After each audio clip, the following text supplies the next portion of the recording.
Hello friends, YouTube channel में वहाँ पर आपका स्वागत है। मैं फारूक खान। मैं आज आपके लिए लेकर आया हूँ एक मोस्ट आईएमपी और इंटरेस्टिंग टॉपिक, न्यूटन का शीतलन नियम।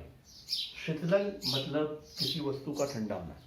सपोज मान लो एक वस्तु को हम गर्म कर कर रख दें। गर्म कर कर रख दिया तो वो कुछ समय के बाद में ठंडी होती चली जाएगी, मतलब वस्तु का शीतलन होगा।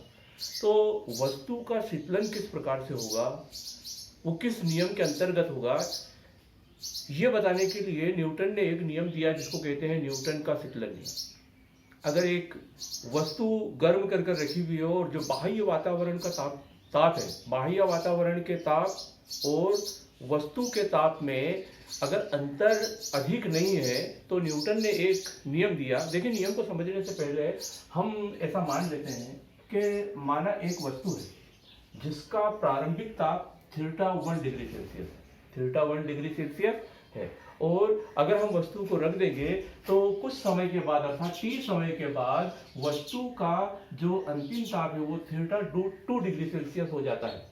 यदि हम मान लें कि बाह्य जो वातावरण है, वस्तु के बाहर का जो वातावरण है, बाह्य वातावरण का ताप θ0 डिग्री सेल्सियस है, तो हम यहाँ देखें वस्तु के शीतलन की दर, वस्तु के शीतलन अर्थात ठंडे होने की दर। देखिए, हम दर जानते हैं।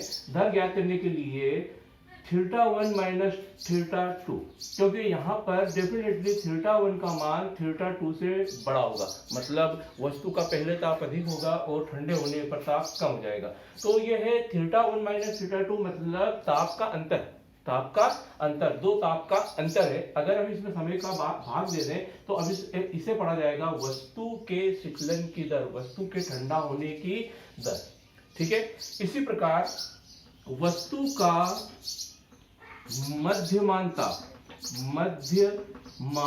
ताप मतलब औसत ताप ज्ञात करने के लिए हम देख रहे हैं, औसत ज्ञात करने के लिए जितनी संख्याएं होती है उन संख्याओं को, सभी संख्याओं को जोड़कर और जितनी संख्या है उस संख्या का भाग दे देते हैं। तो यहाँ पर दो ताप है, θ1 और θ2, दोनों ताप को जोड़कर और हम 2 का भाग दे देंगे, तो ये होगा वस्तु का मध्यमान ताप या औसत ताप।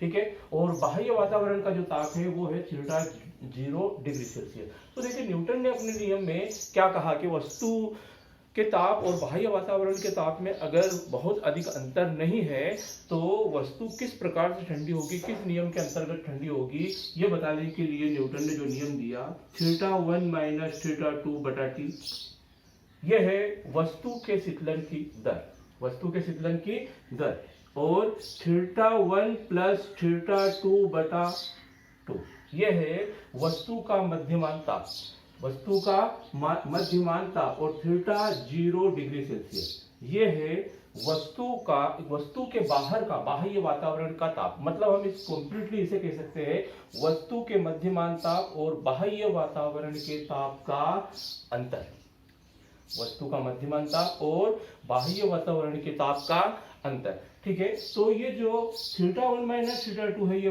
बटा t है, ये वस्तु के शीतलन की दर। तो वस्तु के शीतलन की दर समानुपाती θ1 प्लस θ2 बटा 2 माइनस θ0 डिग्री सेल्सियस। अब हमें पता है कि ये क्या है और ये क्या है।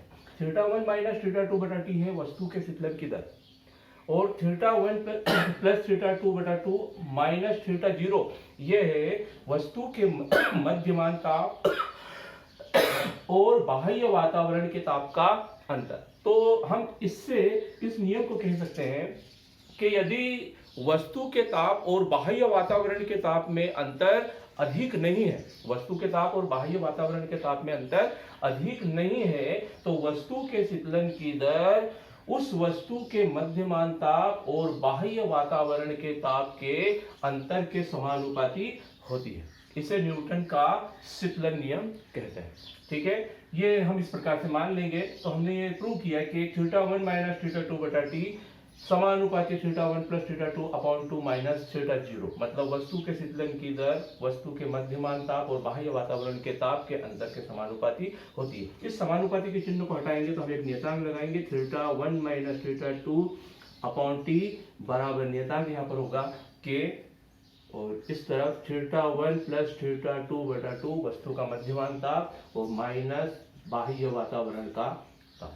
ठीक है, ये है न्यूटन का शीतलन नियम। अर्थात इस नियम के अनुसार किसी वस्तु के शीतलन की दर उस वस्तु के मध्यमान ताप और बाह्य वातावरण के ताप के अंतर के समानुपाती होती है, यदि वस्तु के ताप और बाह्य वातावरण के ताप में अंतर अधिक नहीं हो। देखिए न्यूटन के नियम की जो शर्तें हैं, अगर सपोज एग्जाम में ये मोस्ट टाइम पे 100% आपको बोर्ड एग्जाम में पूछे जाने वाला प्रश्न है।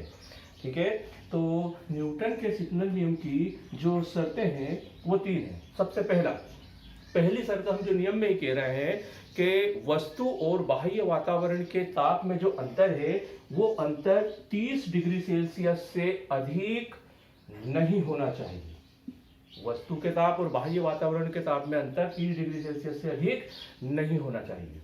नंबर 2, जो वस्तु ठंडी हो रही है तो वस्तु से उष्मा का उत्सर्जन हो रहा है, उष्मा बाहर निकल रही है। तो जो वस्तु से उष्मा का उत्सर्जन हो रहा है वो केवल विकिरण विधि के द्वारा ही होना चाहिए, विकिरण विधि के द्वारा ही होना चाहिए। हम जानते हैं कि उष्मा के एक स्थान से दूसरे स्थान पर जाने की 3 विधियां हैं, चालन, संवहन और विकिरण। ठीक है, तो चालन विधि और संवहन विधि के द्वारा उष्मा का उत्सर्जन नहीं होना चाहिए, केवल विकिरण विधि के द्वारा ही उष्मा का उत्सर्जन होना चाहिए। जैसे सूर्य से उष्मा पृथ्वी तक विकिरण विधि के द्वारा पहुंचती है। ठीक है, वस्तु को अन्य किसी प्रकार से पानी से या अन्य किसी संसाधन से ठंडा नहीं करना चाहिए, केवल उष्मा का उत्सर्जन विकिरण विधि के द्वारा ही होना चाहिए। और तीसरा और लास्ट है इस नियम की शर्त कि जितने समय में वस्तु से उष्मा का उत्सर्जन होता है, जितने समय वस्तु से उष्मा का उत्सर्जन होता है उतने समय में वस्तु के पृष्ठ के क्षेत्रफल में और वस्तु की प्रकृति में कोई परिवर्तन नहीं होना चाहिए। यह है न्यूटन के शीतलन नियम की शर्तें और न्यूटन का शीतलन नियम। ठीक है, अगर फ्रेंड्स आपको मेरा वीडियो पसंद आया हो तो इसे लाइक करें, शेयर करें और अगर अभी तक आपने मेरे चैनल को सब्सक्राइब नहीं किया तुरंत सब्सक्राइब करें।